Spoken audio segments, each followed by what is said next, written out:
Hey everyone, if you're facing sync issues in Miro in 2026, you're in the right place. In this guide, I'll show you how to fix problems where changes don't update or boards don't sync properly.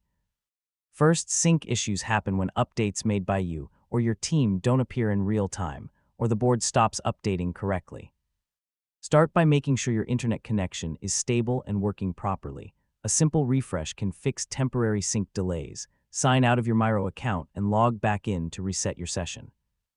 Corrupted cache files can block updates from syncing properly. Clear your browser cache and cookies. Extensions like ad blockers or privacy tools can interfere with real-time syncing. Open Miro in an incognito or private window to check if extensions are causing the issue.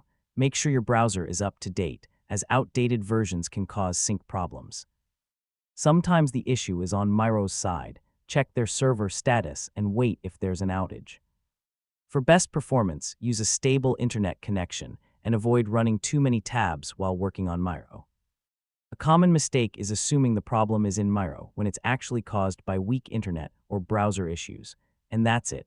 You've successfully learned how to fix Miro sync issues in 2026. Thanks for watching, and I'll see you in the next tutorial.